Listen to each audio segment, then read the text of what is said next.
Hello, welcome and welcome back to the Marnie on the Move podcast. I'm your host, Marnie Salop. I am super psyched to connect you with today's guest, Ken Rideout. He is the world's fastest marathoner, over 50. He recently won the 2023 Gobi March Ultra race.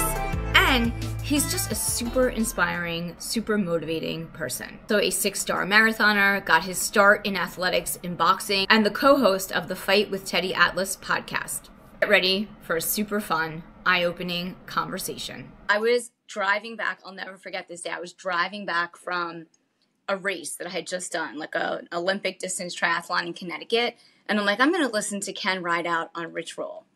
And I was crying. By the end of the podcast, you are like one of the most inspiring people I've ever heard from on so many levels. And then, you know, that was such a great conversation. And then, like, I met you in New York, and that was it. I was like, Ken, do you want to be on my podcast? Well, thank you for saying that. It's always, even though I would get offended if someone didn't know me, I am always shocked when people say that I'm inspiring, and it's a common theme. And I can't stress this enough to the people listening. Like, I fucking don't know what I'm doing that's inspiring. I swear to God, I am just doing what I have been doing this for so long and being myself. So when people started to pay attention and find it inspiring, it was alarming, because I would say to my wife, like, everyone finds me inspiring, but I don't know what the fuck I'm doing. I don't know what the formula is, so I'm afraid to make a mistake. But the truth is, I think if I have any superpower, it's being so honest, so brutally honest, that people either really like it or are like so offended that someone would say what they really think. And the crazy thing is, when people are offended by some truth that I share with them, the truth is they really know that that's the truth. It's just that no one else has said it out loud. There's a lot of things like that where you're like, hey, how do I look in this? Dude, I wouldn't wear that if I were you. I do it with my wife all the time. She's like, how's this look? I'm like, absolutely not. I'm like, no. And she's like, you could have said it nicer. I'm like, okay, that's fair. Yeah, but she knows so you. Maybe she my lack you. of but maybe my lack of filter is appealing to some people. But I'm incredibly humbled by the attention. I'm incredibly grateful. Like, I put a post on Strava today. It just said, thank you. I was like, the people on Strava, the community on Strava is so kind to me. Like, as a whole, right? Occasionally, I'll get a random troll or something. And it was a troll that made me write that post today, because some guy was like, oh, you're training too much. That's why you're racing, implying that's why the race in Memphis last weekend sucked. And I'm like, dude, are you fucking serious? You want to give me training advice? Like, I'm not the best, but I mean, what about me, this 52-year-old dad, says that you could get more out of me if you were controlling the training? Like, buzz off, dude. This isn't just about physical fitness. My training for me is more mental than physical. It just so happens that the physical training allowed me to win some races, but I train for my mental health. That's how it started. That's the motivation every day. From a physical standpoint, I'd be like, no, I'm in good shape. I'll take a day off and rest. That would make common sense if physicality was my only goal, but it's not. And that's what people fail to recognize. The idiots fail to recognize is that it's not just about running faster. For me, it's about staying mentally healthy, and I need that outlet every day to be who I am, good or bad. Right. And I mean, I think a lot of it, you know, just from where I sit, like driving, listening, being inspired, is that it's exactly that. It's not that it's physical, it's mental. And that is like your mindset. It's such a big difference when it comes to anything that you do. Everything is all about your mindset, and your mindset is about, like, everything you do is about your mindset. It's like you're facing fear, you're overcoming obstacles, you're getting out of your comfort zone. And that's kind of like when people want to go faster, or they want a PR, or they want to have like a great race, like that's their goal. But your goal is a lot bigger and I think, you know, honestly, you know, much, I don't want to say more challenging, but it is more challenging because, you know, you can only do physically what your body can do when you train, but mentally it's a game changer. So where did that mindset begin for you? I've said this before, and I continue to say it. It's like, I think it's honestly insecurity. It's like, you know, people get motivated to, let's say, run a marathon, and they're just cool to show up and finish, and that's a noble cause, and I would never diminish anyone's journey. Like, that's cool. I get it. Like for me, I hated school. I have no interest in getting advanced degrees, but I can look at someone with a PhD and be like, I love it. That's great. And they could look at me and be like, dude, you're a lazy sack of shit. You should be able to get an MBA and a PhD. You just don't want to. And I'd say there's a huge difference between being able and being willing. I'm able Right. to do anything. I set my mind to like graduating with like respectable grades. And in my final sociology class, this is crazy. There was a class of like 40 sociology majors at Framingham State, and everyone teamed up in teams of two to do their final research project. 2 semesters long. It's intimidating. I fucking hate school. I hate any kind of busy work, spreadsheets, all of it. I partnered with a woman, and literally my professor, who was also my advisor, talked the woman out of partnering with me. She's like, he is not a good student, and you're going to do all the work. I was so offended. I got the highest grade in the whole fucking class. I out hustled and out grinded everybody and got an A minus in this research methods class, which I hated. But I was like, you will fucking not beat me at anything. Yeah. So when I think about physical challenges and people like, I want to run a marathon, for me, when I show up to any event, my first thought is like, who's the best people here and what are they going to do? And how do I measure up where I stand right now? And then what do I have to do to beat those people? And that's kind of, listen, I want to be very upfront. This fucking approach isn't for everyone. This approach might not be the healthiest. I am very insecure about physical challenges. I have to be the best or I feel bad about myself. Good, bad, or indifferent. That's what I am. That's how I operate. I know that that's my own cross to bear. I don't want anyone else to think, he said you should, fucking don't do anything I say. I am not the role model. But this is my mindset. This is how I work. When I embark on a new challenge like the Gobi March in Mongolia. Yeah, So a friend of mine, Scott Daru, who's the president of Equinox, I was introduced to him by another friend, Gary Brown, and Scott wanted to connect, just talk running, because he had signed up for this race in 4 or 5 weeks this past spring. And so I connected with Scott. Hey, what's going on? Oh, tell me about your race. Okay, yeah. And he just wanted to connect. He's like, oh, Ken's interesting. I want to connect. And I was like, okay, cool. Used to be the dean of Michigan Business School. Interesting guy. I like interesting people. And he started telling me, and I was like, I don't even know what made me say it, but I was like, dude, I bet you I can win that whole race. And I'm sure he was like, you're fucking crazy. People do this. Like, these people are serious. They've done multiple races. It's a whole series. And I was like, yeah. Most of the people that do these ultras in running, and I say this with affection, are nerds, and myself amongst them. But I was like, I've said this before, it doesn't matter what's real. It matters what I tell myself. Just like you could tell yourself that a situation is scary or you're going to embarrass yourself, you can also say the same things in a positive tone, with a positive tone to yourself. Like, yeah, fuck it. I could.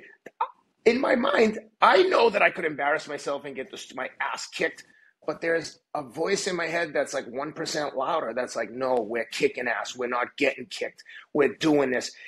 And long story short, I reached out to the race director, and she was like, yeah, we'd love to have you. She must have known, like, I sent her some articles and stuff because it was sold out. And I said, here's my profile. I'd love to get in the race. And she's like, okay.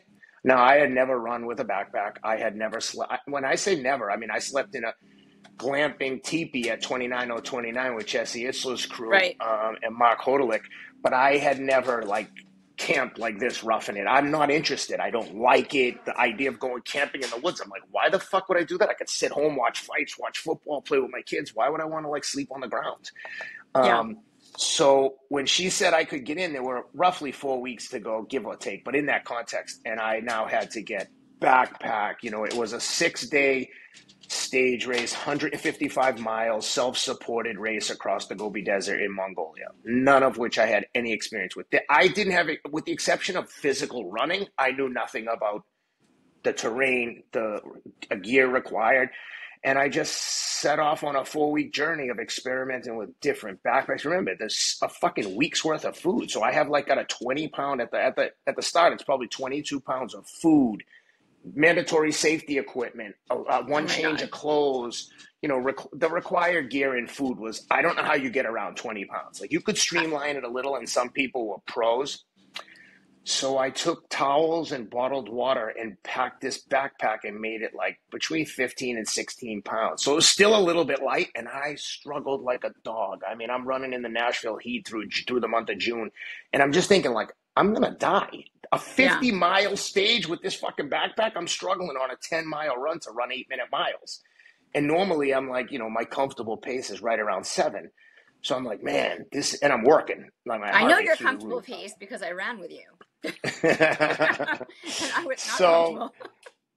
Yeah. so anyway, I get there and I don't know anyone. I know Scott, but I've never even seen him. We meet for the first time in Ulaanbaatar, in the capital of Mongolia, and I mean this place is like it's third world. There's nothing nice going on. It's like very rough.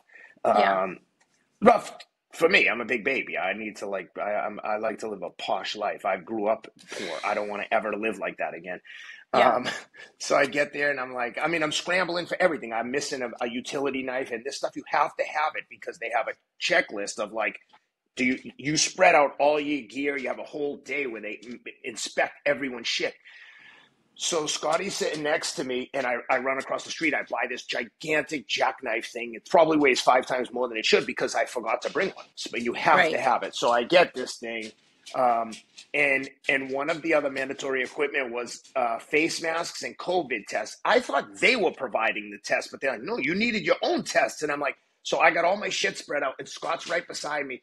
And the woman's kneeling right in front of me, and she's like, no, you need the tests and stuff. You have to go find these somewhere in Ulaanbaatar. We're leaving in an hour. There's some huge buses. So I don't know what made me think of this. Maybe like my fucking street kid personality. I say it to her, like, look at that guy over there. He doesn't have things. And Scott's beside me, and all his shit's laid out. I grab his whole pack of tests and masks. I'm like, oh, shit, I do have the masks and tests. I got them right here. I didn't think I had them. And she's like, that's strange. Oh, okay. Checks it off. I go, do I have everything? And she's like, yep, you can pack it all back up. So she walks away. I put the stuff back in, throw the stuff back. He doesn't even know I've taken it. That's And awesome. and off we go. They're probably going to hear this and be like, what a dirtbag. But, at You this know point, what? you're in survival mode. Yeah. We're racing. That's what it's about. So So, up until that point, like had you heard of this race? Like, did no, you ever want to not go to until he told me about Mongolia? Yeah. Were No, you planning to do an ultra? No. no. I mean, I knew that eventually I would try a 50 or a 100 miler, but it wasn't on the radar. And the truth is, this is probably in May, and I had just done Tokyo at the end of March and won. So I had completed the challenge that I had set for myself to win my age group in all the marathon majors. I got first in 4 of them and second in 2. And I was like, shit, now what am I going to do with myself? And as soon as I heard about this, I'm like, perfect, a new challenge. At least I have something on the radar. And so then they pack us up into buses and drive us out to the middle of the desert on a Saturday night. Because in my mind, I'm like, okay, it's 6 days. We'll start on the morning of Sunday, and then we'll have 5 nights in the tent. They're like, no. We sleep in the tents the night before we start. I'm like, oh, for Christ's sakes, 1 extra night in the tent. So Yeah. I had they gave you the option of a communal tent. They set it up. They do everything. So when you get into the camp each day, it's predetermined distance, like 20 to 50 miles. You get into the camp. It's nice. They got it set up like a semicircle, and they've got water and boiling water. So you can pour the boiling water into your MREs, like meals ready to eat. Yeah. And so I have a one-man tent. I go to look at my tent and set it up. I've never opened it. Like my wife's like, you better open that tent and try it out before you get there. I'm like, nah, it's good. In hindsight, I had a fucking one-man tent that was for a bike trip. It was like it was like smaller than a woman's clutch purse. And I'm like, damn, this tent looks really small. And when I get there was no fucking limit on the size. Some guys had tents that they could have lived on Everest for a month. So I'm like, oh my God. because the organizers transport the tents and the water from camp to camp. Everything else you carry. Right. So you don't have to carry a tent, and you could bring a supplemental backpack because one year it was so cold. So you have, not a backpack, a supplemental sleeping bag. So you have to have your mandatory sleeping bag that's good down to 0 degrees. So it's like a certain size. They're super high tech. It looks like a big thermos when it's folded up and compressed. But then you could bring an additional one. So I said to the woman, I'm like, so theoretically, what if I brought a fucking gigantic Arctic Circle sleeping bag? She's like, yeah, it's good. You just have to have a dry bag that you put it in, and then they transport it within it. So I'm like, fuck it. I'm going to get the biggest sleeping bag. It was called like the Big Bertha or something. It was a huge green sleeping bag. It was awesome. And I had a sleeping pad. So every day I'd get to the camp and there would be my sleeping bag in my dry bag and my shit tent, which I didn't use. Because when I opened my tent and looked at it, I'm like, fuck this. I said to the organizer, my tent's all jammed up in transportation. Like, can I get in one of the big tents? Like, I don't want this one-man tent. And it's about to rain. I'm like, Yeah. what That the was fuck was all that? You know, I don't know what that was, but it was really fucking hysterical. Like, there were just like fireworks coming out from behind your head or something. It was like an sparkles. emoji. It's like an emoji like, from your phone so if you crazy. say like congratulations or something. And it gave a thumbs up. I didn't see the thumbs up. I am There's on an my effect. iPad, but I don't know what's going on there. That's hysterical. My kids love this. There's an effect you can do when you're FaceTiming with someone, like 2 thumbs up, and Oh my that's God. what it is. Thumbs it just up. did that again. That's so crazy. So I'm keeping this me and my in the kids, video. I discovered this. Yeah, for sure. So That's awesome. I am recording on my iPad. Yeah. Perfect. So the woman says, yeah, you can get in. There's a tent right there with 3 women in it. You're welcome to jump in there. So I walk over like, hey, what's up? And these were like, there was an Indonesian woman, a Chinese woman from Hong Kong, a Thai woman, and an Irish woman. And the Irish woman was like tough as nails. She was like almost not having it. She's like, what are you doing in here? Like, who are you? And I was like, oh, Mary just told me I could be in the tent with you guys. So I'm in the tent. Because now she's being super tough with me. We end up being great friends, Dawn. But initially I was like, fuck you. I'm in this tent. What are you talking about? What am I doing here? What are you doing here? You get out of here. we were like ready to kill each other. Oh my God. So we get in there and I'm like, now we're on top of each other. And you have your race clothes. And when you're done racing, like you're not hanging in those clothes. I'm rinsing them out, trying to dry them out. They're all I have. And I have a pair of like shorts and a sleeveless shirt for the camp. Just to get out of these dirty clothes. Yeah. So every day I get in there and they're in there and I'm like, girls, I've got to change. So I'm just going to stand over here in the corner. By the 3rd or 4th time, they're like, Ken, enough, just change. No one gives a shit. There were moments when at one point I looked around and I'm like, we're all naked in here. And we're all, I mean, there was nothing sexy going on. It's like everyone's dirty and gross. But it was just crazy how quickly we got out of that mode of like, hey, are you guys okay with this? To like, naked. Nobody cares. So they were like, oh yeah, we had a guy in here last time and he kept peeing in his water bottle. I'm like, what an animal. Who would pee in his water bottle? That night I wake up in the middle of the night. It's raining sideways. I'm like, our fucking tent's gonna blow away. It's like a monsoon. I mean, I was almost crying. I was like, what the fuck am I doing here? This is crazy. Everything's wet. And now I'm like, I'm 52. I gotta pee 3 times a night. I wake up, I'm like, oh my God, I gotta pee. How am I gonna get out and get back in here? I was like, fuck this. I just took the water bottle, went over near the door, peed in the water bottle, threw it out there. Oh, by the end of the trip, I was peeing in that water bottle, washing my dirty underwear and socks in there with a drop. I had a little tiny bottle of concentrated soap, shaking it up. I couldn't care less. I pour boiling water in there, swish it around, shake it out. I mean, at this point, you're like survival mode. I could give a shit about some urine. I think I was like that before I started doing triathlon. I was like, I could never have that conversation or even imagine. And then now I'm like, oh yeah, sure. I pee on my bike, like in my wetsuit, like whatever. I don't care. Yeah.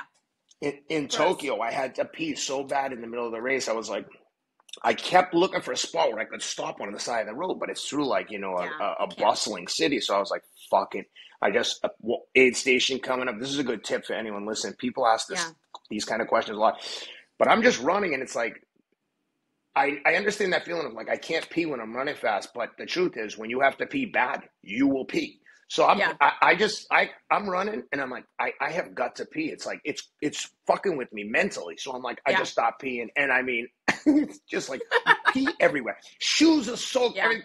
But what I did was, and here's a tip for everyone, you do that right as you're coming up on an aid station. So as I go through, I grab water, as many as I could, and I'm just pouring it on me just to like neutralize some of it. And off you go. It was sucked for the rest of the race then. But dude, we've all been there. In Chicago, I ran 2:29 and I mean, I was moving. I was very steady throughout the whole race. So the whole race, I'm running like a 5:40 pace. So I only give you that context because at like 23 miles, guy runs. No, two or three people pass me. When you run negative or even splits, no one's passing you on the back half. Very, very Yeah. rare. Yeah. So a guy runs up on me, and I'm like, holy shit, there's a guy passing me. And I'm like, what is that smell? This guy runs by me covered in shit. And I was like, damn, that's where I draw the line. I'm stopping to shit. I'm not going to, I would. Yeah. But then I started to think, like, not only is Poopy Pants did this guy poop his pants, but he's running right past me. And I'm like, I'm on a good one. I'm like, damn, I'm getting passed by Poopy Pants. It lit a fire under my ass, but I also didn't want to stay too close because it was like running behind a dead body. I was like, oh, it was so startling. One of those things where you're like, I can't get this out of my head now. Anyway, I digress. Back to the Gobi Desert. Back to the desert. Yeah. So yeah, the first day I woke up, no one knew me, and I can't even say the people ended up being really nice. But the first day I was like, these motherfuckers are cliquey. No one even is trying to talk to me. I'm like, I felt kind of offended. I was like angry, but that's when I do my best work, when I'm like create enemies. And again, they might have been like, oh, you were just. It sounds like cycling. They might have been thinking like, this guy's a standoffish asshole, which is they could think that, but I was just like anyone, like a little kid. I was like scared and intimidated and just like in my head. Anyway, we take off the first day, and it's like, I'm, in my mind, I'm like, I'm going to see what people do and hang with them. I don't think anyone, if we all have to do the same thing, there's no way that anyone's done much more training than I have. So I know that my base of fitness is there. I don't have the experience of trail running and backpack running and all that shit that goes with it. And we took off, and very quickly you could tell there were just 5 guys that were going to decide the race. Everyone else was blown off the back, but we were legging it. And it really was like a foolish first stage. Everyone was trying to kill each other. And I was with the 3 or 4 leaders with about 4 miles to go. And when I tell you, this race was fucking crazy. It was across pastures and fields and plains and crossing rivers multiple times up the side of a mountain, not on a trail, just you would follow little pink flags every 100 or 200 yards. So it was easy to see, but it was still like, why are we going right up this hill? The worst is you go up the side of a mountain and then realize just out of sight that you go back down the whole way. So if you had seen that flag in a distance, theoretically, you could have cut off like a half a mile to a mile of bullshit. And there were people playing little games, but if you get caught, you'd get penalized. But there were definitely people like, when we were in a group, we were trying to follow the flags. Like if you could see the flags arching in the distance, you wouldn't hug the flags. You'd try to like, cut the corners as much as you could without being blatant cheaters. But there were all little games like that. And we got to the last hill on that first day, and I was with the Israeli guy and a Swiss mountaineer, 2 like sick athletes. David Dudu Dano, they called him David, the Israeli guy, and Reinhold Gold from Switzerland. Sick mountaineer type dude. And the Israeli guy was special forces agent, like bad dude. Little guy, but fit as hell. And they pulled out their poles when we got to the side of this mountain. When I say a mountain, I'm talking like a black diamond ski mountain. It's straight up. Yeah. And they start fucking hooking up that with the poles. And I'm like, dude, at one point I got my hands on my knees and I'm stopping and taking a deep breath. I mean, for me to stop and catch my breath, like, I can't believe what's happening. How are they going? And I'm getting killed. Like, I'm going to get destroyed here. And then when we get to the top, we're literally running across the ridge line, but not up on the ridge, just off of it. So you're on like a 90-degree angle or something similar and running. And I'm like, if you fall here, and I'm not exaggerating, you will die. Like, it is fucking dangerous. Every stage I'd be like, how did they get insurance for this? Like, someone's going to get hurt. I was just thinking, like, who created this race? Like, you could never do this in the U.S. Yeah. Never. Okay. Yeah. It was so dangerous. So then I come down, I can see them off in the distance. It's like a movie, and I'm like just watching them get smaller and smaller. And I'm like, why is my body not doing this? Now, keep in mind, the first stage is Sunday. I got in Sunday morning. I got in there like Friday afternoon. Like a 30-hour journey. And, usually I get to a race 1 day for every hour of time change. So in Europe, I get there 5-6 days early. In Tokyo, at least 10 days. Now I've got like 3 days. And so I think that I slept in the tent one of those nights, didn't sleep at all.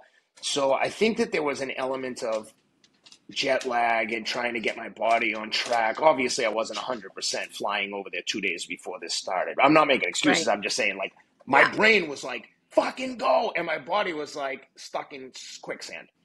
Yeah. So then, speaking of quicksand, the last like half a mile, you could see the camp in the distance, and the course kind of dips down. I'm like, oh, it looks like there used to be a river in here, so it's like a dried riverbed, but it's not dry. It's like ankle deep mud. When I tell you, people were coming in head to toe like as if they just been pulled from quicksand. I fell down a couple of times, but kind of like kept some coordination together so that I was just a little dirty. But my God, people were flipping and flopping in the mud. It was so I'm thinking every day is going to be like this. This is fucking crazy. But How that many was one of the people were highlight there? days. Like 125. Okay.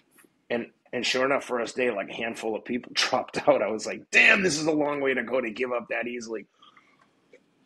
And anytime someone dropped out, it was like seagulls around their gear trying to get food and stuff from them, anything you might have needed and forgot, which Sounds would like the come in Hunger handy. Games. Oh, it very much is like, we're all in this together, but as soon as someone catches you slipping, they're like eating your carcass like cannibals. Yeah. So then the next day was 28 miles, which is longer than I've ever run. And again, after the first day, I'm destroyed. I'm like, holy shit, everyone is either they're going to kill me or they're destroyed too. So Yeah. the second day, I just sit off the back a little bit, maybe like a couple 100 yards, and eventually I roll up on those two guys again. So it was just the three of us all the whole time. And then there was a South Korean kid who kept coming into the mix, but he was way off. And so I was being more strategic there, and slowly I just ran up on them without trying, and I just kept steady. You know, we're talking, but not a lot. And then at Yeah. one point I look up and I'm like, holy shit, they've dropped way off. Are they fucking with me to see if I go off the front too hard? Maybe I can't navigate as well. When there's three of you, it's hard to make a mistake. But when you're off the front, you're looking for these flags, so it takes a shitload of focus. Yeah. Because think about it, if you go the wrong way, like you have to backtrack, it's a nightmare. So long story short, I won that stage by like 10 minutes, but right towards the end, I fell down. And when I fell down, I busted my elbow open real bad. And my backpack, the strap ripped off the bag, like destroyed. Oh my So, God. I was like, I can't believe this is how this ends. Because it's impossible to run without it. Like I'm holding the strap. It's 20 pounds. And I'm running, trying to position it. And I get in after that stage. So now I get in, I'm covered in blood. My backpack's ripped and it's destroyed. So I go to the medical tent. I get some sutures and a needle, and the doctors are trying to help me with whatever they have. In hindsight, it was so stupid. I'm trying to stitch it with like thread, but this thing needed like fucking nylon, like, fishing line Like for real like to catch a stitches. great white. Yeah. Yeah, like you need the fishing line to catch a great white to hold this thing on. So eventually I cut holes in the bag and I zip tied the whole thing together, and it seems to work. And I'm like, oh shit, I'm back in business. Now I've spent like 3 hours working on this while everyone else is chilling, relaxing, getting ready for the next day. Sure enough, the next day we get cracking. It starts right out the gate with straight up the side of a mountain, like rocks, like you're on your hands and knees crawling up. But there's no running. Okay. At this point, I'm like, how is everyone going to get over this? This is dangerous as hell. I mean, it's really dangerous. And then you have to go down the other side. So I get down, and the Swiss kid gets right off the front. He gets over those rocks so fast, and it's dangerous. So I'm like, I'm letting him go here. He's clearly has this skill set. And I'm with the Israeli kid. He gets a little off the front of me as well. They're both probably 40-ish. I was just call going to everyone say. a kid. Yeah. I call everyone kid so no one gets confused. He so the Israelis off the front, the Swissies off the front, the Israelis like in sight. And then eventually we get down and we're going through a desert, and there's like kind of it's not a road, like like kind of a road where cars have gone, but it's desert. It's like sand and it's sand dunes, but we're on a half-ass road that people have driven on. So it's not ankle deep sand, but it's loose. So eventually I roll up on Israeli guy, and right as I get to him, the fucking zip ties and everything blow apart. And I'm like, oh, my bag. So I had lost my heavy-ass knife at some point. The heavy-ass knife that was so heavy, I'm like, I must have accidentally on purpose lost this gigantic knife after check-in. So I said to the Israeli guy, I'm like, dude, let me borrow your knife. I cut a hole through the backpack through all layers, and I pulled a thick strap through, and I just double it back and tie it off. And I'm like, yeah, this is all I can do. I probably have 18 to 20 miles to go at this point, and it held.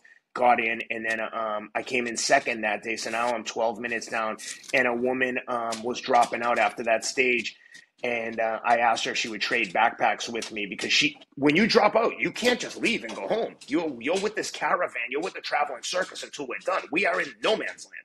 We're not Yeah. near a road. We've like all gone together through the desert, and we're gonna come out the other side. There's no shortcuts. There's no getting out. There's no get out of jail. So I tie up my bag and I've got it to the finish, and then she gives me hers, and it's now we're 3 stages in, and now the 50 miler is coming up the next day. So now I've got a new backpack that doesn't really fit. And by the way, I'm like completely worn raw on my shoulders and my waist where the straps are, and I've got this thick elastic type tape that the doctors gave me in the medical tent, and I literally, they sprayed adhesive right onto the open wounds, which might as well have been gasoline.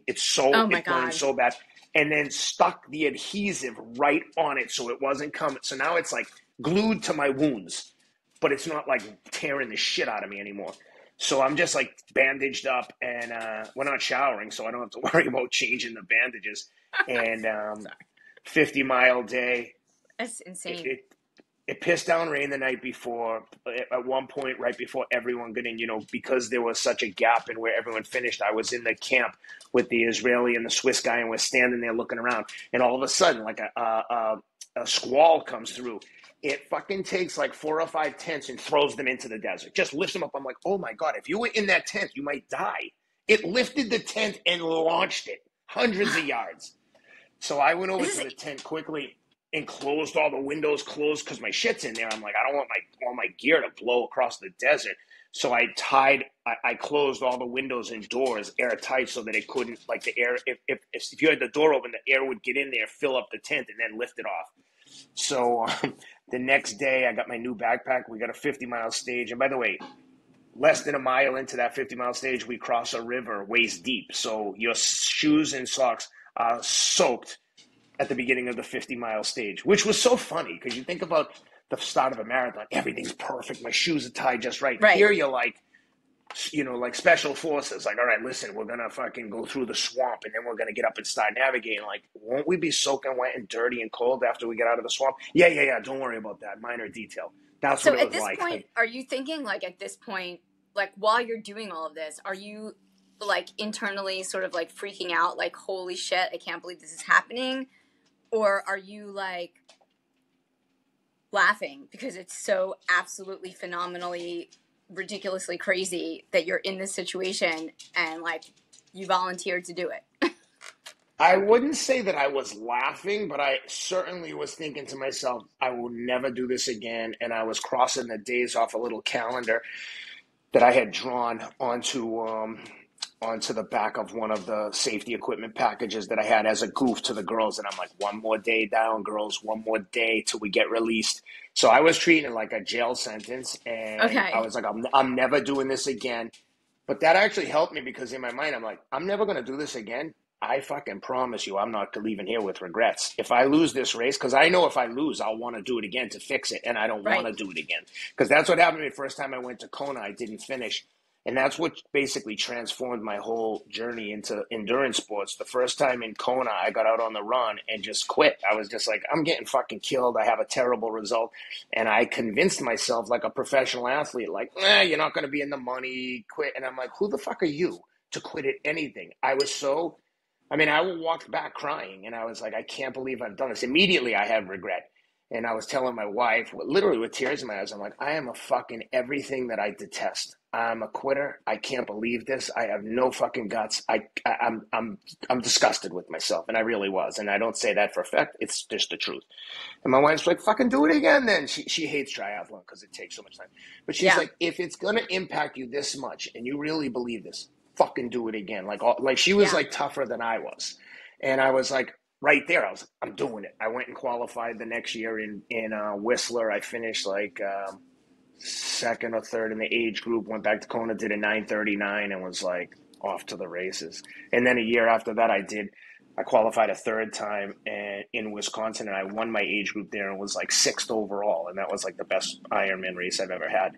But back to Mongolia on that last day, I was feeling good in the beginning. We were running like 8 or 9 minute miles. Again, you have to remember we're running across like imagine you're driving on the highway and you see a bunch of cows out in the field. We're running Yeah. across that field because everywhere we went, cows, sheep, wild horses, like millions of wild horses. It was so beautiful. Yeah. I That just didn't sounds beautiful. appreciate all the scenery, but I've got some epic videos. Actually, I can send you some if you want to put Yeah. some into the interview right here. I've got the next to the last day was a full marathon, and we take off, and it's torrential rain, thunder, and as we're running, we like run right up on a pack of wild horses, me and the Swiss guy, and I'm like, dude, I got to get this on camera. And I'm running. You can hear the horses like boom, boom, boom when they Oh my start God. running. Yeah. It's Fantastic. crazy. They're like gorgeous wild horses. Yeah. So we take off. The three of us are together, and at one point I just ran next to the Israeli guy, and I was like, dude, I heard this once from Jesse Itzler and Chad Wright that they were running a race, and Chad said, yo, did I ever tell you that I never get tired, Jesse? So I ran right over next to the Swiss guy, kind of not the Swiss guy, the Israeli guy, kind of clowning around with him. I'm like, hey, Doodoo, did I tell you that I never get tired? I feel fucking great today. You want to pick it up? And I don't know if it got in his head or what, but within a mile he was walking behind us, and it was just now it's just me and Reinhold off the front, and we're like, there's camaraderie there. You want to beat each other, but at the same time, you're like, we're in the middle of nowhere. There's a element of like, okay, let's we're kind of looking out for each other. We're sharing water here and there. There's like, we're friends. So about 35 miles in, with maybe 15 miles to go, he's like, oh, I got to walk a little, which I was like, okay, great. I'm fucking so tired, right? So we're walking from a flag, just like in a triathlon. Let's walk to that flag. We'll run too. So we're Right. doing that. And then eventually he's like, I got to sit down. And I'm like, oh, dude, don't sit down, man. We got to get to the next checkpoint and get some more water. You can recharge, get out of the sun. Remember, we're in the desert. It's hot. Yeah. And he's like, no, I got to sit down. And he's such a good sportsman and honorable guy. I was like, dude, just give me your backpack and we'll at least keep walking. And when we get there, you'll be good to go because they've got water. And, Yeah. funny enough, the only thing they ever gave you was water. But at the 35-mile checkpoint on the 50-mile stage, they had cans of Coke, like a bonus surprise. I drank like a 6-pack of Coke. So Yeah. I was like, I haven't had sugar. I haven't had anything for 4 days. So I go, listen, they probably have Coke at the next one. Let's just get there. We'll get one. And he was on death's door. So he eventually sits down. I'm shielding him with my body, trying to keep the sun off him. I'm pouring my water on his head. Now, we only have so much water between checkpoints, right? You could take as much as you want, but you got to carry it. So eventually a support vehicle comes by looking for us, and they start rendering care. And I'm like, you guys got him? Are you good? Everyone's good? Okay, later. And I just took off and ran the fastest, like 10K of my life, won that stage, and that's where I blew the race open. I had like a 90-minute lead at that point. So then the next day was the marathon where we saw the horses. Reinhold and I just ran together the whole time. But I mean, we were pushing. And then with about 2 miles to go, there was a super steep downhill, and he's trains in Switzerland. He ran down the hill so much faster than me. I'm like, you son of a bitch. We've been working together, and now he dusted me with a mile to go. So he got off the front. He won by like a minute. I could see him, and then at the end, it was gorgeous. The last consequential stage, 26.2 miles, and it finished with a cross, like 100 yards across a gorgeous flowing river, like really flowing. They had a rope across so you could hold on because you could get washed down the river. I mean, it was fucking raging. But it was so fitting and perfect because as I'm coming through, I like take off my backpack, hold it up over my head, and like dunk myself under. So I'm like, boom, 2 birds with 1 stone. I just did my daily shower, and all my clothes are rinsed out. Now I can just go take them off and let them dry, because every day they're caked with salt. And the last stage was 5 miles, and my Irish friend Killian Ryan of Ryanair fame, he says, yo, you won, man, 90 minutes, only 5 miles. You could walk the last stage and let someone else win this stage. And I was like, brother, I would never disrespect this race and let someone win. You will have to fucking kill me to beat me on this last stage. I said, I can't roll in there in 3rd place with the leader's jersey on. It's like the Tour of France. I got the fucking yellow leader's bib. Yeah. I'm like, nah, we're racing to the death. And sure enough, the Swiss guy was like, we were drag racing, man. We were running as fast as we could for 5 miles. We went up and over a little mountain and then into the little village where Genghis Khan used to live, and it ended in like this old fortress that used to be Genghis Khan's joint. And dude, we were just running through this little village, like a little town. and through the Yeah. side streets and just legging it. And it was the first time we were on paved roads.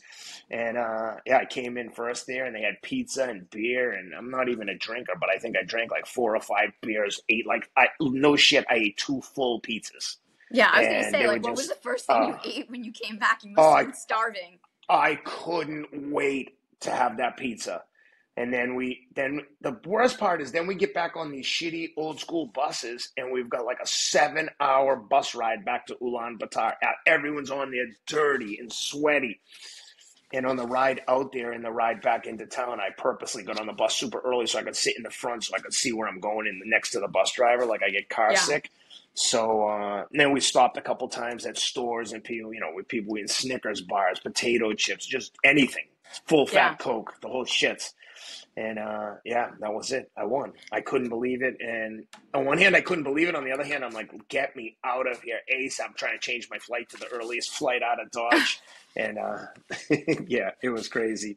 But it was a great experience. I would recommend it to everyone if you want to see what you're made of. When I told my wife I was thinking of doing it, she was like, well, you always preach about doing things that make you uncomfortable. If you're scared and you're nervous, like, sounds like you should do it. And I was like, I'm doing it because I'm scared to death. Yeah. And I think that's the part that a lot of people fail to recognize is like, I don't care who you are. If you're the winner or the last place finisher, you're not immune to feeling nervous or scared. If one person's scared just that they might not finish, the other person's scared that they might not win. It's the same exact feeling, and it's the same. We all have an opportunity to react however we see fit. It's like the coward and the hero feel the same emotion when presented with a fearful situation. The only variable is how do you react in the face of adversity? Do you cower and run, or do you stand and face the fear and do what you have to do to confront it? It's as simple as that. It's as simple as being like, okay, I might lose this fight, but this guy's been bullying me for too long. It's on. I'm doing this. Yeah. Whether it's a fight or taking a professional exam for some qualification. It's like, yeah, well, everyone feels the same feelings. It's just the only variables. How do you react? Right. I say, within reason, you confront the fear, you do what you think is right, but you never let the fear make you do things that you're not going to be proud of. Yeah, and I feel like everybody has that at a different level, right? Like you said, there's everybody has a different experience around like what fear they're facing, but and your mindset is like the key to overcoming that. And if you can have like everyone doesn't have to be like you going to the desert to do an ultra, right? It's your mind to get through that that challenge or that point where you're like freaking the hell out, you're scared, you're in the face of fear. It could be like work, it could be a triathlon. For me, it's like going in the ocean and swimming. Like for you, it was doing the ultra in the desert. Like what is it in your mind that like is there something you do to get that? Yeah. It applies to a lot of things, not just the Gobi Desert race was just the most recent example, but it was the same exact feeling about getting sober. I was so afraid of going through the detox withdrawal period of opioid abuse that I spent, and I'm not exaggerating, 5 to 10 years avoiding that 2-week period of feeling like suicidal and sick. And I think when you go through something like that, like there is nothing in life that I have ever encountered that is harder than going through opioid withdrawal. Nothing. Fucking heartbreak? Nope. Emotional pain? Nope. This is your body being drained of all like dopamine, serotonin. You artificially spike those chemicals so many times in your brain physically that nothing else in nature can create that again for you. And when you're going through the first couple of weeks of this withdrawal period, you're at negatives. You're negative those drugs. So I don't care who you are. Like if anyone who's suffered with depression will tell you, like, I'm just so sad. I don't know why. Everything in my life is great, but why do I want to kill myself? I don't want to live anymore. That's how. And when you feel like that, I'd try to get sober for a few days a week, and then I'd be like, I don't want to kill myself. My only option is to get high again. I'm not tough enough to keep doing this. And then eventually I was like, fuck this. I am tough enough. And I just went through the tunnel. It's like, there's a light at the end of that tunnel. Just go. just imagine if you had to swim underwater and then swim through a tunnel and someone's like, just trust me, keep going. And you're like, I'm swimming. Fuck this, man. If I don't turn now, I'm never going to make it back. And I don't know how much further it is. It's that kind of feeling of like, I don't know if I can get there. And you know, I know I've done 5 days, but what if it's another 5 days? I can't do it. And you turn around and get high. That's the only way I can describe it. So when I think about any of these physical challenges, I look at it like, how do you want the world to see you? Do you want to see, Pete, do you want to feel proud of yourself? Because if you find me inspiring, I can't stress this enough. I am a very average person. I have no superior physical skills. I am 5'10", 165 pounds. I'm an average. I could have had average speed in college. You know, I ran like a 5.0 40, like, which isn't good. I played quarterback. I'm telling you, and everything that you find inspiring or that you might appreciate about me physically, I created this, and you can too. All you have to do is fucking try as hard as you can towards a goal. It can be anything. If you love the guitar, you can be one of the best guitar players in the world if you play the guitar more than everyone else. And I spent 90 minutes a day running and then lifting weights 3 or 4 nights a week. And the lifting weights, even then, it wasn't about aesthetics or like, I got to lift weights. Like, you know, yes, I didn't want to look like a runner, so I felt like I have to do something. I'm getting so skinny. Right. But eventually it became like mental health work. Like I'd hit an afternoon lull. And, you know, since COVID and I was working from home and now living in Nashville, I have a gym in the basement, which is like, I mean, I've got like a commercial gym in the basement. So for me, I shoot down there, bang out 20, 30 minutes of intense weightlifting. Even when I don't want to, I'm like, okay, 20, 30 minutes, I can hold my breath for that long. I'm doing this. And eventually you do this so many times that you're like, nah, the feeling of not doing it sucks so much more than the 20 minutes of being miserable, just pushing through it. And I play little tricks with myself, like, all right, I'm going to go down there and lift weights. I'll just do 2 sets of everything in 10 minutes and I'll be done. And then, you know, eventually you're like, it's like doing a track workout. I've got 10 by 800. I can't do it. Let me just do 5 and then I'll reassess. And inevitably you're like, let me do 2 more. No, you've already done 7. Just go for the whole 10. So whatever you have to say or tell yourself to get the ball rolling, you know, and get the ball in motion, it will stay in motion. It's just getting over that mental hurdle of like taking the first step. The first step is the hardest for everything. And it sounds so cliche, but like, you know, 100-mile race starts with the first step. Like just take a step and see what happens. Like I said to Rich after I won in Mongolia, I was like, Rich, I'm not trying to be funny, but like, what else can I do if I try? Like, I didn't want to do that. I was afraid. I didn't want to try. But how many people out there could do some epic shit if they just tried? And how many people are out there crippled with fear and they're like incapacitated by the fear of failing? Whether it's the fear of getting hurt or the fear of telling people, hey, I'm doing this, and then you fail. Like, that's a real thing. Like when I told everyone, first of all, I told everyone I was doing this race in Mongolia, the people that mattered to me. But then I also told some, there's my emoji again. I know. It's not working for me. You got the microphone there. You know, not only did I tell a bunch of people that are right in front of you, I told all the people that are important to me, but I also, because it was, you know, it was expensive. I mean, just the plane ticket alone was $17,000 to get to Mongolia. So I reached out to a few brand partners that I've worked with over the years, and I mean, I got some incredible sponsorships. But then I said to my wife, I'm like, oh my God, be careful what you wish for. Now I feel the same pressure a professional athlete would feel. I've got brands that have like aligned their brand with me, and I'm like, holy shit, the pressure's on. And so I didn't feel pressure to win, but I absolutely felt pressure to like empty the tank and win or die trying. And that pressure was real, you know. And so when you think about things like that, I always think about things, try to keep things in perspective and in the right context. So when I think about like for someone who might be thinking, I want to try one of those races, look at what I did. I'm an idiot. I won that race. Of course you can finish that. You can absolutely finish this race if you have any remote level of fitness. You can do this. Even if you walk the whole thing, you can do it, and it's worth it. And I would encourage everyone to try something like this. And you have a lot of time by yourself to figure out who you really are and what what you're made of. And also, like, now, 2023 is coming to a close, right? So obviously this is one of your big wins for the year. I Yes. mean, and it's huge, like on a mental level, on a physical level. You literally won. Do you have any plans for 2024? Do you make plans? Or are you just like I waiting for an don't invite? know. I had plans all through 2023, right? Because I knew I had to run Tokyo to get the last of the major marathons. And I knew that I was running Chicago because that was the age group world championships, which was the other like big win that I had this year, Mongolia. And winning the age group world championships in Chicago Mm, was like earth shattering to me, like, moved me to tears type moment.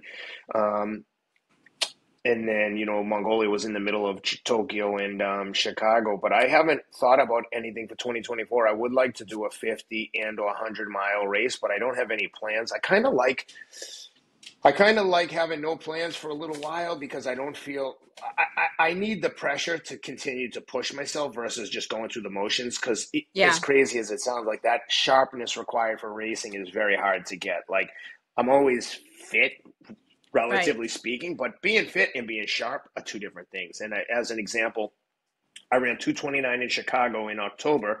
Then last weekend, I ran the Memphis Marathon, hell bent on winning, and rocked up thinking, okay, if I run 2:30, I'm going to be in the mix to win. I ran through halfway at like 1:14.50, another kid right behind me, and just fell apart. I had been sick like 10 days before. Right after I got back Yeah, from New York, I got sick, had a cold, took some antibiotics, and as an example of what I mean about fit and sharp. Like, when I'm sharp, like I'm grinding every step.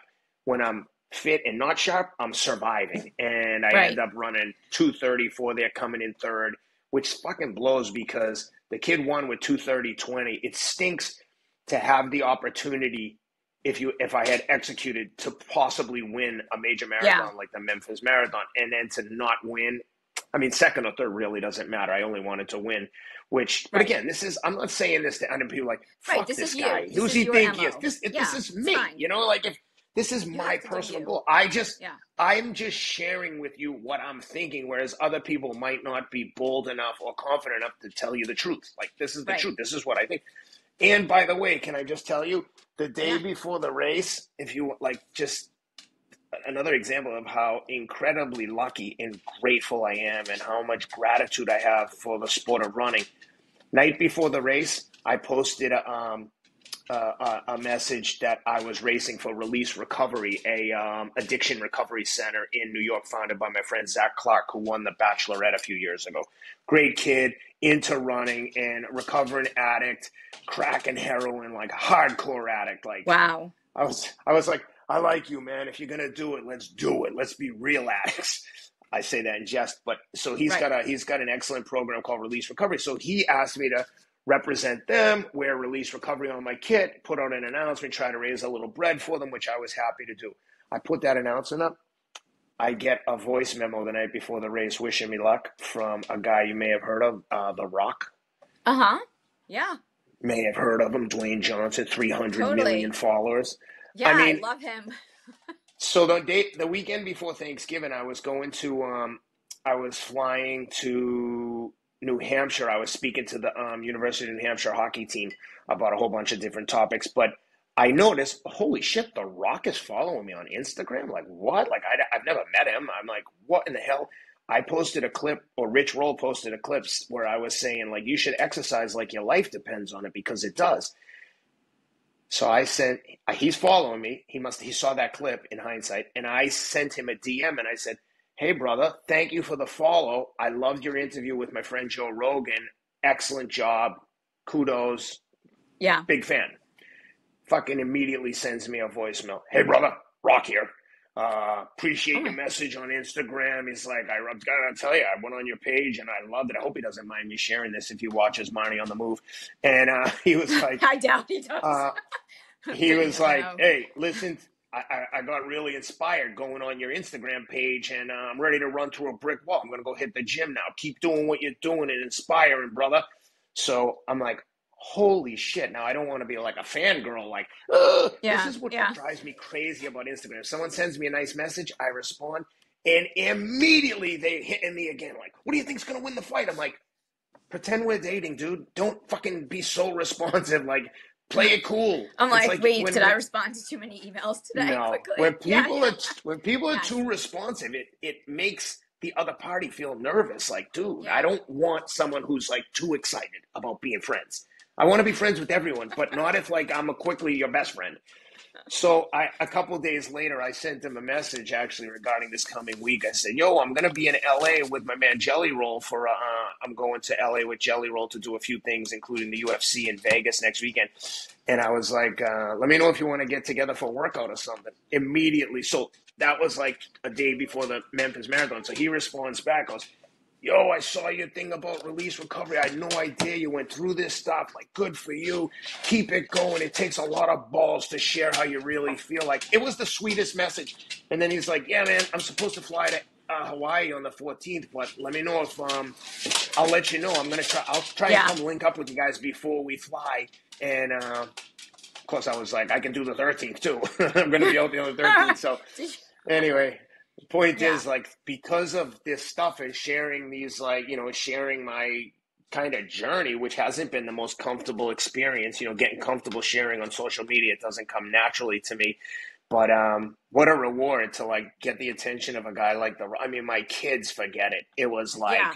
there is not a person in the world that I could have told them, "Hey, look who left me a message," that would have impressed them. And they're like friends with Jelly Roll. We go to his house for Thanksgiving. Yeah. He's a fucking huge rock star. Like, they've met many different world champion fighters. The Yes. Rock, they were like, "What the dad, call him." I'm like, that's not how these friendships work. Yeah, that's amazing that your kids are so adorable. Like, they're so cute. Oh my God. So, like, let's rewind for a second, because you talked about your opioid addiction, and I know that you are, you've By the way, keep all this in. Keep going with Oh, the okay, question. fine. Use Great. everything. Okay. Well, so when did you, you were talking about your opioid addiction and, getting clean and all of those things. So when did you start running and getting into athletics? What's your sort of background and upbringing that got you to where you are today?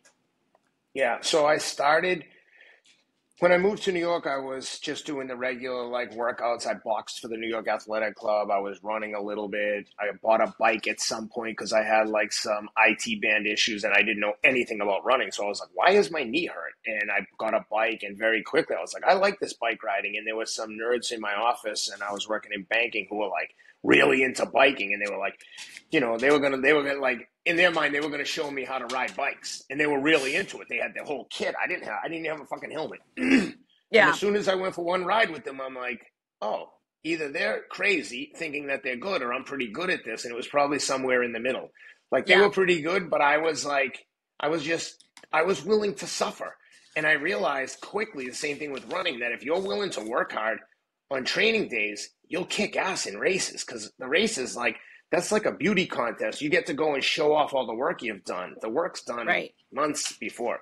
So I had started doing like a little bit of triathlon before I got completely clean. I was at this point towards the end, I was just using enough drugs not to be sick, not to get high. And when we went to get my daughter, when we adopted my daughter from Ethiopia, and right before we left to get her, like months before, that's when I went through like the final like detox, like outpatient detox facility. And really, it was fairly like, I don't know if poetic is the word, or apropos, but like, I'm going through this detox, and I wake up one night on the bathroom floor. I must have got up to go to the bathroom, and because I was on all these other drugs to get off the drugs from the doctor, like, so Xanax to sleep, blood pressure medicine, some kind of antidepressant, I don't remember what it was. I'd take Ritalin in the morning just for a week to get through a week of detox. And then I took then they gave me a shot of a drug called Vivitrol, which is an opioid blocker that prevents you from getting high. So one night I must have woken up to pee and fainted, and my wife was screaming over me, and I was like, "Oh my God." And I just, like, she kind of had an idea that something was wrong, but she only knew me on drugs. So it wasn't like, "How'd your wife not know you were fucked up?" She just thought I was crazy and unpredictable. Oh, she didn't know? And no, she wouldn't be party to that, marrying a fucking junkie. So I was like living this huge lie, and the pressure, it was so immense. And when she found me, laying there on the floor, I was just like, "Oh my God, like I was just destroyed. I was, going through this withdrawal, so I was depressed. I was like, I was suicidal. Like Right. I, I say that, and I want just people just take a minute and think about that. That's not a fucking throwaway term of like hyperbole. Like, I was suicidal. No, in my mind, I was like, if this doesn't get better, I will jump off that fucking balcony. Just like I did the Gobi Desert. I'm like, I will do this. And I had kept talking myself out of doing that because I was like, I have to get sober or kill myself. I have to do one or the other, one or the other. And I didn't want to die, but I didn't want to Right. be sick anymore. I was like sick and tired of being sick and tired. And I got through that week, got the shot of Vivitrol, basically saved my life because it's a forced 30-day detox. You can't get high because I tried. You could take pills, they don't affect you. All the opiate block receptors in your brain get blocked. This drug, like for the scientists out there, I hope I'm saying this right. The opioid receptors in your whatever receptors in your brain that sense this drug. This other drug, Vivitrol, attaches to those receptors and prevents the opioid from blocking it and creating that euphoric, like dopamine spike or whatever chemical gets spiked. So, that was it. And then we went to Ethiopia, adopted my daughter, and really in 2010, like I started to like focus on training as a way to stay sober and moved to LA from New York, and I was doing triathlon, but then by the time I moved to LA, we had 4 kids. We had 4 kids in 6 years because my first son, my wife got pregnant. We had gone through 7 rounds of in vitro, 3 miscarriages, and we were always going to adopt. So we had started the adoption process while trying to get pregnant. We got matched with my daughter. We went over there for a week together. She got pregnant that week. I left and went back to New York to work. She lived in Ethiopia for 2 months with custody of my daughter, going through the process of like getting all the documents in place with the embassy. And she came home pregnant, and I went back over for a week. The crazy thing is, I went back over for a week, and on the way back, I came down with pneumonia. So I thought I was going to die on the flight back. I went straight from the airport in JFK right to the emergency room, and they're like, "Oh my God, you have a horrible case of pneumonia."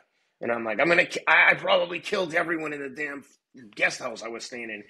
So then we had 2 more boys. We had my first son exactly 1 year after my daughter. He came 3 weeks early, but he was due on her first birthday. And then we had 2 more boys there. All the boys are exactly 2 years apart. Like all the birthdays are like in a 5-week spread, all 4 kids. And so right after we had the 4th one, we moved to Westchester County in, I think, 13. And then in 15, we moved to LA. And when I got to LA, right after the 4th one was born a few months after, training for triathlon just wasn't realistic. It's just too much for my wife and for the kids. So I just started running every day. And it was like, and by the way, my addiction journey wasn't like a smooth glide path to sobriety. Like once I got sober, then I'd fuck up here and there. Like I had multiple relapses, not like relapses of weeks or months, but I certainly like didn't have like I can't say like on this date was the last date I ever did anything. Like I wish that I did that, but it ain't that easy. But nevertheless, when I get to LA, I was just like, struggling a little bit emotionally, working through my career was sucked at the time. And I was like, what am I going to do with the rest of my life? I'm, 45 years old. This is not what I envisioned. I don't want to be in finance and like doing this. I didn't like it. It was just a means to an end.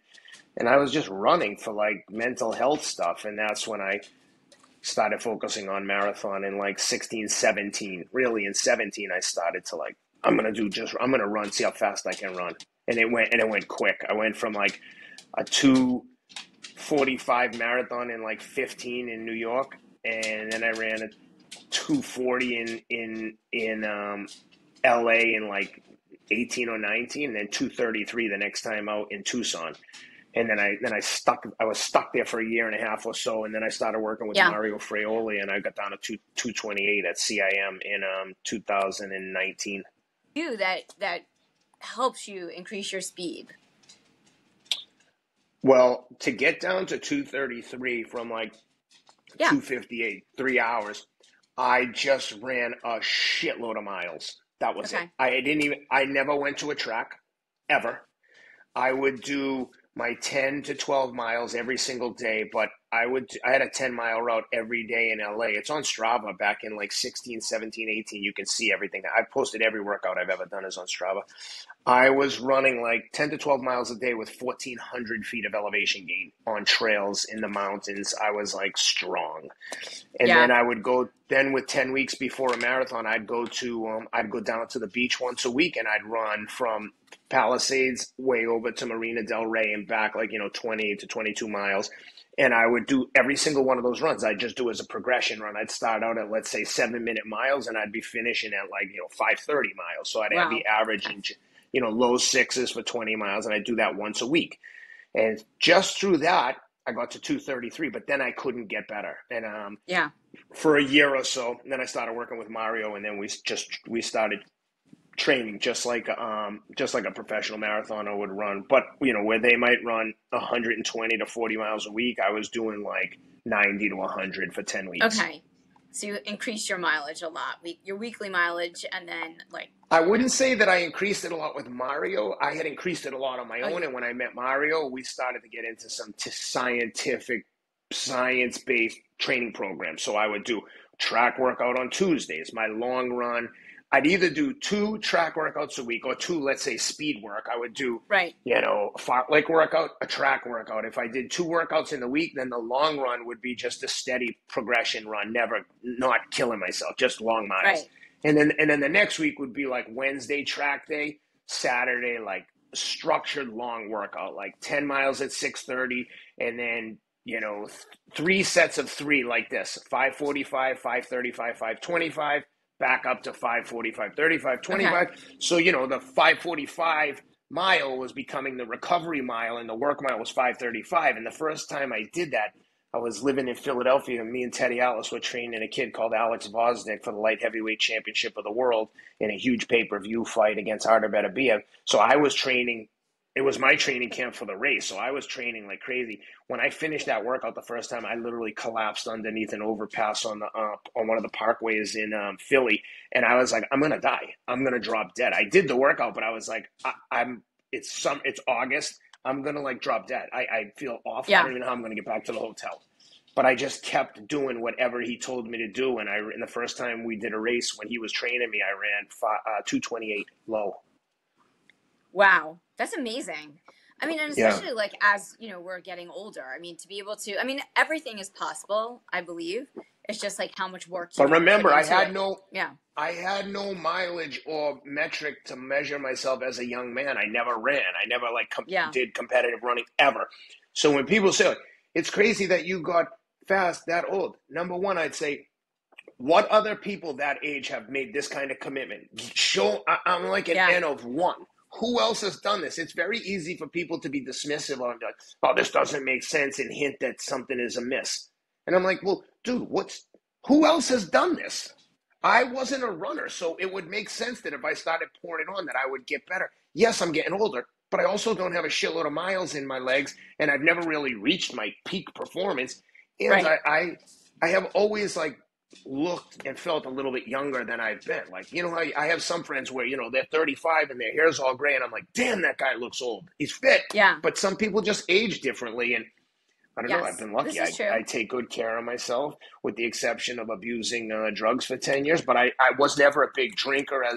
I never would get drunk with taking the drugs. I just did pain medicine for years. Yeah. Did you probably cost me? Yeah, and you were a boxer though too. I mean, half-assed amateur boxer. I would never call myself a boxer. I mean, other people could, but I wouldn't say that.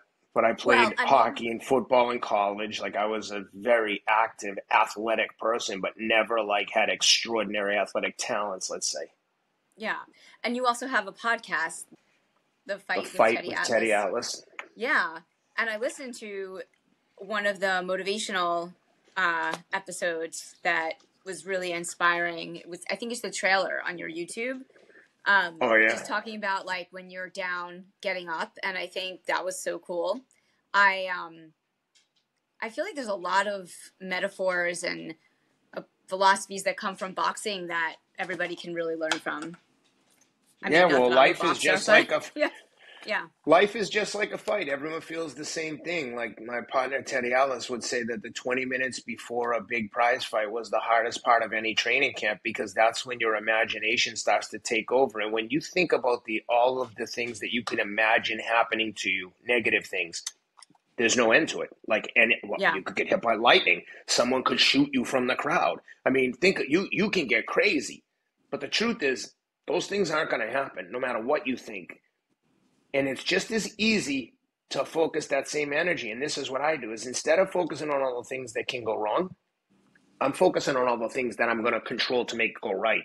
And I'm in the process of writing a book now. And one of the titles that I'm flirting with is 51%, because using the Gobi Desert as an example, the voice in my head that was like, don't do this, we're scared, protect yourself, you're going to make a fool of yourself, you're going to get hurt, you're going to do this, this is going to go wrong, the fucking sky's falling. The other voice in your head that's like, nah, fuck that, we're going to win, we're going to kill everyone, we're the best, we're number one, only has to be 51% to get the majority to cause you to take action that what's the right thing to do. Don't listen to that other voice. And I think that by calling it 51%, I'm just flirting with this idea, but the reason I like it is because it almost gives the reader or the listener an opportunity to understand it's normal and okay to have this narrative and this voice that's trying to deter you and trying to sabotage you. But don't let that voice get louder than the alpha voice that's telling you you can do it. And if you listen it closely enough and believe, that 51% becomes all you need. 51% of the Senate votes one way, and we've got new laws, and there's nothing that you can do about it. Yeah. 51% of your brain tells you it's time to run, regardless of what the event is. Then you're running, and the rest is like in God's hands. So I like the concept of 51%. It gives, like I said, it gives people permission to recognize this other 49%, because it's naive to think like, you know, there's guys like David Goggins who are just like, fucking do this, stay hard. I'm like, that's cool, but it's not realistic when you have 4 kids and you have a partner, and, you know, like, it doesn't, that his message, and I love David Goggins, his message doesn't give room for like recognition that every situation doesn't call for like fucking a hammer. Yeah. You know, sometimes you need to like put on the kid gloves, and you're not the only person that's affected by your actions. And it took me a long time and a lot of painful lessons to realize this. But the truth is, you have to be like a chameleon in life. And, you know, I think sometimes people think of a chameleon as being like a bullshit artist and turning into whatever people want you to be. But that's not it. You think about it. I have to do this every day. Sometimes if I'm not motivated isn't the right word, but if I'm just like dreading my run, extra dread, like it's pouring rain, I have to get into this like hard exterior where it's like, all right, it's time for the fucking horns to come out and be a devil. But then when I come home and one of my kids, like my youngest son, fell getting off the bus and he mangled his finger, and he's like, Dad, my finger, how am I going to go to wrestling? And I'm like, come on, buddy, we'll tape it up. And he went to wrestling. It's a funny story. He's wrestling with the kid, and he comes out and he's throwing this kid around. They're both fairly new at wrestling, but Cameron's really good at jiu-jitsu. He's throwing the kid around. I'm like, damn. When he comes out, I'm like, damn, dude, you were like ragdolling that kid. He's like, yeah. You know what he did? I'm like, what? He goes, he saw that my finger was hurt, and he tried to squeeze it like 3 times. And I told him, if you squeeze my finger, if you do that again, I'm going to kill you. And the kid squeezed his finger, and he was like, he's 8. He was picking the kid up on his shoulder, driving him down into the ground. I'm like, damn, Cameron, you were being extra rough with that kid. What's going on? And then he told me, like, yeah, he was trying to squeeze my finger. I was like, good for you, buddy. Yeah. I know you were telling me he just won an award too, right? Like at one of his jiu-jitsu matches. He just got his third belt. Yeah. He got his 3rd belt upgrade, which in jiu-jitsu, you actually have to earn it. It's not like some martial arts where you show up 10 classes and you're into the next level. Like, you have to perform. And he's just started wrestling. And actually, this Sunday, today is what, Friday? On Sunday, he's doing his first, it's a wrestling tournament just for the newer kids. But I'm like, it's the first time he's ever had like a combat competition, like combat sports competition. I am so nervous. My wife was like, should we go with the other kids? I'm like, I think that I should just go with him by myself, because he's the type of kid, like, if he doesn't, he cares so much. he's a phenomenal athlete. Like in flag football, if his team had 20 touchdowns, he had 15 of them. I mean, he's Yeah. crazy. He's head and shoulders above the other kids, but maybe they'll all catch up. My kids, and but I'm so nervous because I could see him like losing it if he loses because he wants to please me so bad. But we always talk about just give your best. You don't have to win. There's always going to be someone better. But he doesn't hear that. He's just like, no, Dad, I'm going to win. I want to do. Okay, but so I said to my wife, maybe we try to downplay. He's already going to be crazy, like nerves, psyched up, and anxious. Yeah. Like maybe I just go with him, just the two of us, where I can kind of like loosen him up a little and show. We're going to watch some videos tonight of like different friends that I have that have had fights and lost, like Dustin Poirier, and explain to him like, here's what it looks like when two guys empty the tank and kill each other. One guy has to win, one guy has to lose. But you're not looking at that guy who didn't get his hand raised and thinking he's the loser. You're thinking, and there's Dustin Poirier behind me. You're thinking, that guy gave everything, man. What a warrior. And I'm like, that's all we can ask for at the end of a fight. If you try your best and everyone can see you trying your best, everyone there, regardless of who wins, they're going to go, those guys are both winners. So I'm just trying to focus on that. I think I'm probably more nervous than he is. Yeah. Well, I mean, he sounds a lot like you. He just wants to win. Oh, he is. But he's the nicest of my kids. He's like a really sweet kid. He's, friends with Dana White. He's great. He's so unique. I mean, you mentioned that they got so excited when The Rock DM'd you, but do they listen? I mean, oh my God, the Fight with Teddy Atlas, your podcast, you talk about fights and you do like, you talk about like predicting, how the fight's going to go and, you get into like these details. Do they listen to that? Do they get excited by that? Or They don't really listen to that, but like when we had Jake Paul on the podcast, I would never typically do this, but we were talking to Jake Paul and the kids came home. They knew I was interviewing them, so they came home from school right as I was getting close to the finishing, and they're standing outside my office, and I see them, and I was like this, come on. So they come around and they're standing right here, and I go, guys, I'm sorry. I feel like a complete asshole doing this, but I would be doing a disservice as a dad if I didn't let my kids come in here and say hi to Jake Paul. Keep in mind, I've asked them, if you could throw passes with Tom Brady or box with Mike Tyson or talk to Jake Paul on the podcast, they're like, talk to Jake Paul. And I'm like, okay. So I brought them in and he was like, hey, what's up, guys? And they were all just standing there like deer in headlights, like, oh my God, it's him. It's just, so I don't know, that part of all the stuff that I have done in the last few years. And again, I'm incredibly fortunate, like, being able to share those experiences with my children has been earth-shattering to me. When Dana White invited me to take Cameron to the UFC in Boston, and we sat front row of the VIP section. So we're like sitting a few rows ahead of the Celtics head coach. We're sitting there. Johnny Damon comes over, takes off his World Series rings, gives it to my son. My son's posing with him. Right before the main event, Dana comes over, grabs my son Cameron, who's there with his Celtics jersey and his leprechaun hat, and his jersey says Rideout on the back, because when he was getting a jersey, I was like, what do you want for on the back of the jersey? Like Jason Tatum or one of the other guys is like, can I just get my own name? I don't want to have anyone else's name on my jersey. I was like, That's awesome. I was literally like, thank you, Jesus. So he's got his Rideout Celtics jersey, his leprechaun hat. He's got green and black Air Jordan shoes. Like, he's a little hipster, right? So we're sitting there. Dana comes over and goes, Cameron, come with me. And grabs him and he's like, where's your phone? Of course, my kids don't have phones and they never will until they're like out of high school. Like that. Good luck. Social media for children is like kryptonite. No, my 13-year-old daughter, like, she accepts it. She knows it ain't happening. She knows? Wow, that's She ain't getting a damn phone. So, so I go, no, he doesn't have a phone. Here, take mine. So I unlock and give it to Dana. Dana's like, come on, Cameron. Now, this is in between the co-main and the main, so the place is packed. Everyone who's coming is there. There's not an empty seat. And he says, interrupts the broadcast, takes a picture of Cameron with Joe Rogan, Daniel Cormier, goes over to Bruce Buffer, the announcer, and he's like, Bruce Buffer's holding his hand up in the air, and like Cameron just won the title. Here's the picture of Johnny Damon with my son, and Cameron has his World Series ring on. I saw when we were in Austin the pictures. That's why I was like, he is the cutest kid. And there he is standing in the octagon. Dana brings him in. He's got his shoes on. Fist thing. Yeah. Yeah. my other kids tease me. They tease him because they're like, just because dad does that fisting doesn't mean you have to do it, Cameron. He's like, I'm a fighter too.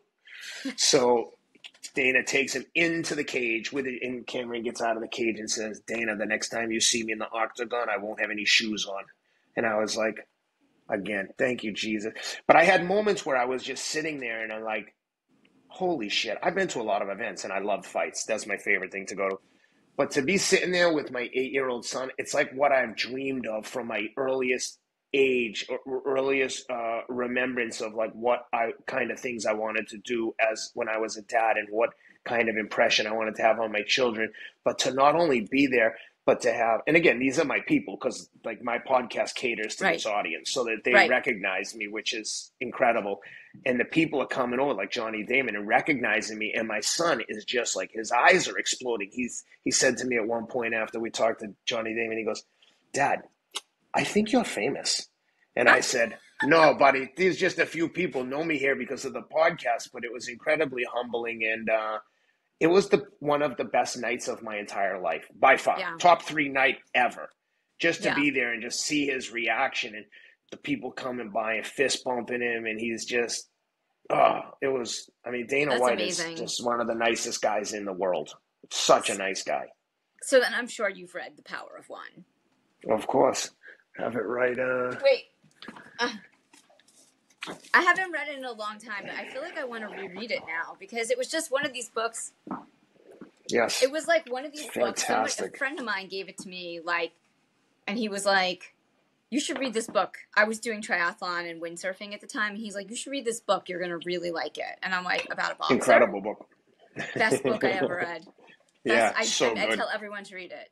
So, well, this is so inspiring, Ken. So when are you back in New York? Like I got to work on my speed so I can not get dropped by the pack. Let's go. I've got a crazy few weeks coming up. I'm going to LA with Jelly Roll and hopefully having dinner with The Rock. Then I'm going to. Oh my gosh, you are going to have dinner with The Rock. I'm waiting for him to confirm, but then I'm going to LA. I think we're doing something with Bert Kreischer on the 14th in LA, and then we're going to Vegas for the UFC. I think he might be making a surprise appearance at Lainey Wilson's show. Okay. And then we're flying home together. And part of changing I was supposed to go in LA this week, but when he was like, hey, I'm flying out there private, come with me. I'm like, hell yes. Anytime you can get a ride on a friggin' private jet for us going through the airport is a treat. So I'm doing that. And then I've got, in January, I've got a bunch of speaking gigs, which has been like a dream come true for me. I friggin' love speak. Like, initially you're scared shitless like anyone. I mean, the first time I did a real speaking gig to a corporate gig, I literally was like about to go on and I said to the woman, like, oh, give me 1 second. I forgot something in the green room. And I'm not kidding. I went in the green room, put my hands on my knees and started like trying to avoid hyperventilating. And I was like, why the fuck am I nervous? This is stupid. No one's going to punch my face or kick me in the ass. Like, why am I scared? And then I got my shit together and went out and did it. It was a terrible speech. But every time I get a little bit better, and now I've got some serious speaking opportunities in January that I just confirmed today. So like back-to-back days in January, one in Miami, one in Vegas.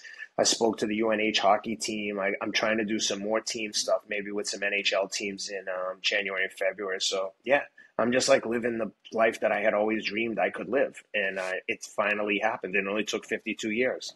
That's amazing. That's super, super exciting. So you're speaking and you are also coaching. Are those like two things related? Coaching. Or you're not you've done okay. No more coaching. I'm not good at it. Honestly, I'm just not good at it. I mean, I think that I could potentially work with some people one-on-one, but not on run coaching, more like executive coaching or counseling, but not as a business, like just as a handful of people that have inquired, but Mario's a coach. I'm not a fucking coach. That coaching requires too much hand-holding, whereas I'm like, toughen the fuck up and just do it. Like, what are you talking about? And or if they're like, I didn't do this, I did this. Like when Mario writes my program, if I have to change something, I don't have to call him for permission. I'm like, hey, I can't do that run Saturday. I'm going to do it Sunday or Monday. And he's like, okay, I'll adjust. Like we don't even have to like we talk like twice during a training block. Everything else is like, he doesn't have to tell me how he's tweaking the workout, and I don't want to know. I just want to blindly follow it, and that's why I pay him to do it. Yeah. But I'm doing speaking. I'm writing a book. That's super exciting. Yeah, and that is exciting. and I'm doing some stuff with Peyton Manning for his Omaha Productions. We're working on some like stuff in the venture space, venture investing, Cool. Very which is cool. Well, crazy to even say out loud. because, well, yeah, that's very exciting. It sounds like it takes a long time to get to where you want to be, and also like figuring out where you want to be, right? Like, and as Yeah. things are rolling out, it's like, how do you kind of flow with what's happening? And it takes a big Yeah. person to say that doing one thing isn't for them. So, Yeah, you no, know, listen, I think one of my strengths has always been knowing what I'm good and bad at and not being afraid to yeah, tell the truth.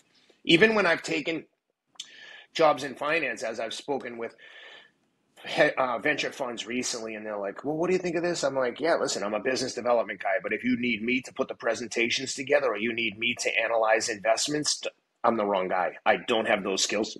I know it. I don't. But if you want someone who can raise money and get you in front of the right audience, like I am that guy. yeah, awesome.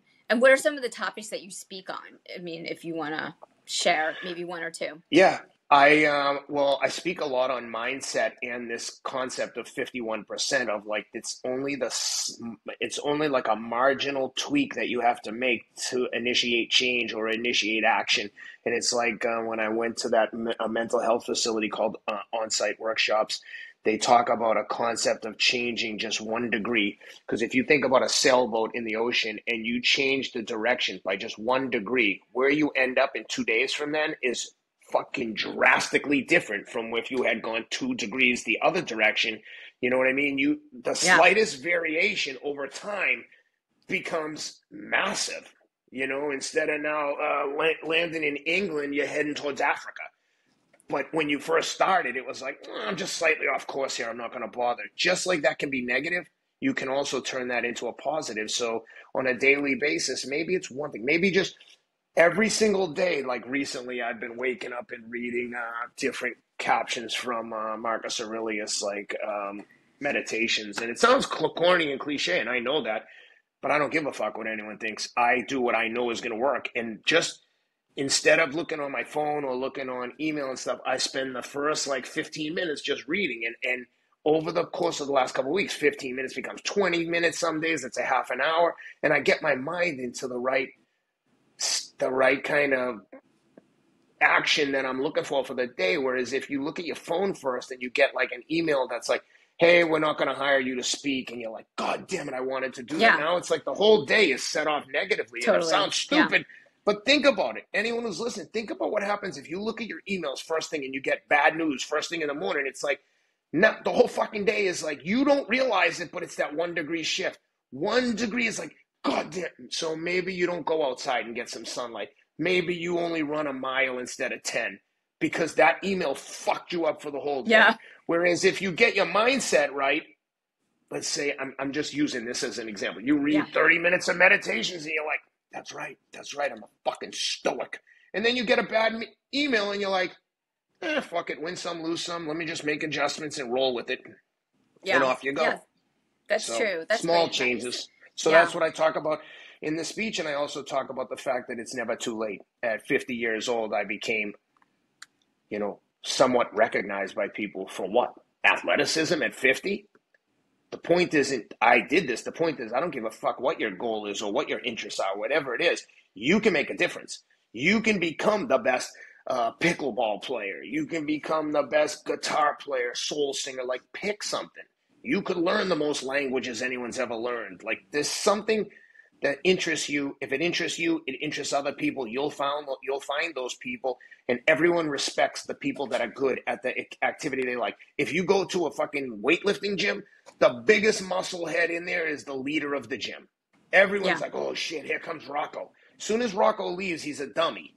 But when he's in the gym, they're like, oh shit, Rocco's here. Look at his muscles. Like, okay, cool. But I say yeah, that in jest, but it applies to anything. It's like same with running. You show up and you're the fucking fastest runner there, and like at Memphis Marathon, people want to take pictures with me. I'm like, pictures with me? I couldn't get arrested 10 years ago. All of a sudden, like, you want to take a picture with me? I'm like the same person. yeah, And I'm an idiot. I just had a couple fast races. That's it. And I've got to share my message, and I've always known that my message was unique and that I was living an interesting life. It just took some sort of recognition for people to take the time to understand and hear the message. Yeah. Well, I think that also people can relate to you because, you know, they can relate to that you're like an everyday guy and you're just doing That's easy. exactly how I would describe it. I'm everyone. I'm you. Yeah. I If mean, you you're are not a impressed by pro something, athlete. Yeah. nope. I'm every man. I really am. I'm Yeah. a guy who struggled with addiction. I'm a guy who struggles to be a good dad. I yell at my kids sometimes too much. Sometimes I'm too hard on them about cleaning up after themselves. Like I make all the same mistakes other people make. I just, if anything, I have um, an extreme ownership method to my madness is just like I have to own this, good and bad. And when it's bad, I have to acknowledge that it's bad and address it. That Right. doesn't mean that it's going to be good the next time, but I know right from wrong and I'm trying to do it all right. And if by sharing my experiences can help other people avoid some of these pitfalls, that's the greatest gift of all. And it's nothing Yeah. makes me feel better than being of service to other people.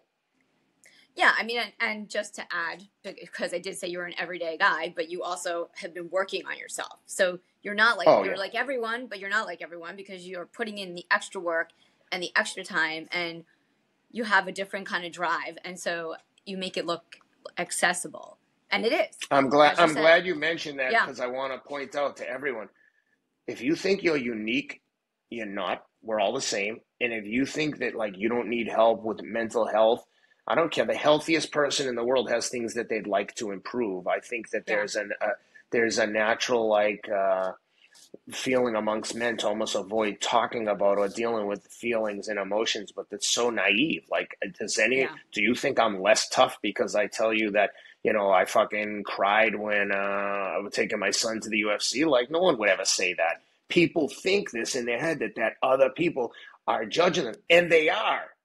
But guess yeah, what? We're all doing the same shit. Who gives a fuck? What do you care? If someone doesn't like me, or here's the best: if someone thinks that I'm a pussy because I share my emotional journey, like come and tell me. I'm sure I'll love to give you the opportunity to show me how tough you are. Like yeah, I'm easy to find, and like when I say that in jest, but the truth is, when you're confident with yourself and you know who you are, I don't give a shit if someone doesn't think I'm tough. Like I know I'm tough. I don't have to be a fucking in your face all the time. Like I know who I am. When you know who you are, you don't really get overly concerned with what other people think about certain things. yeah. You know. It's true. It's true. Well, this has been super awesome. Thank you for your time and for You're very being on the welcome. I'm sure podcast. I'm gonna piss off a lot of people because I've turned down like 200 podcast interview requests, but I have all the time for you, Marnie. Oh my God, that's so sweet. Thank you, Ken. I didn't even like, I'm like you. I'm like, hey, let me just ask Ken. I am so Hell grateful. yeah. And honestly, like, this is great. And I hope that we have the opportunity to meet up again and run together. And like I said, I just need more than We're a week's friends. notice. Of course Yeah, we're gonna fucking we're run going to run together. I together. I hang out Totally. with my friends.